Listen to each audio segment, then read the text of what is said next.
சேலம் மாநகராட்சி 44வது வார்டில் பாதுகாப்பு உபகரணங்கள் இல்லாமல் சாக்கடையை கையால் அள்ளும் அவலம் குறித்த வீடியோ சமூக வலைதளங்களில் வேகமாக பரவி வருகிறது.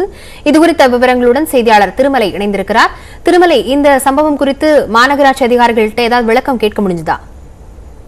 லவண்யா, சேலம் மாநகராட்சிக்கு உட்பட்ட 44வது வார்டுல தூய்மை பணியாளர்கள் 2 பேர் சாக்கடையில் இறங்கி கைகளால் சேற்றி அள்ளும் வீடியோ தற்போது சமூக வலைதளங்களில் வேகமாக பரவி வருகிறது. குறிப்பா இந்த 44வது வார்டில் சாக்கடைகள் அகலப்படுத்தும் பணி நடைபெற்று வருகிறது. இந்த பணியை தனியார் ஒப்பந்ததாரர் வாயிலாக மேற்கொள்ளப்பட்டு வருகிறது. இந்த சாக்கடைகள் அகலப்படுத்தும் பணியின் போது 2 துப்புரவு பணியாளர்கள் இந்த பணியில் ஈடுபடுத்தப்பட்டிருக்கிறார்கள்.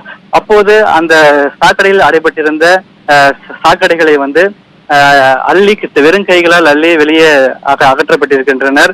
இது குறித்த வீடியோ தற்போது வெளியாகி பரபரப்பை ஏற்படுத்தியிருக்கக்கூடிய சூழ்நிலையில இது குறித்து அந்த வார்டினுடைய கவுன்சிலர் இமயவர்மனிடம் விளக்கம் கேட்கப்பட்டது.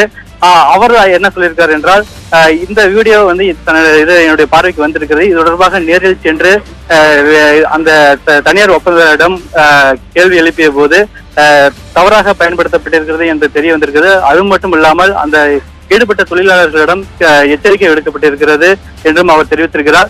இதுபோன்று மீண்டும் நடைபெறாமல் இருக்க வரக்கூடிய மாமன்ற கூட்டத்தில் இந்த வெறும் கைகளால் அள்ளக்கூடிய இந்த முறையை கண்டித்து தீர்மானம் நிறைவேற்றப் போவதாகவும் தெரிவித்திருக்கிறார்.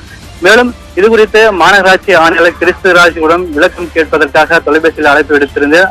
இவரது அழைப்பை ஏற்கவில்லை. தொடர்ந்து இது குறித்து இந்த சமூக வலைதளங்களுடைய பரவக்கூடிய இந்த வீடியோவை பார்த்து பலரும் இந்த நடவடிக்கையை கண்டித்து பலரும் கோரிக்கை விடுத்து வருகின்றனர். லாவண்யா, விவரங்களுக்கு நன்றி திருமலை.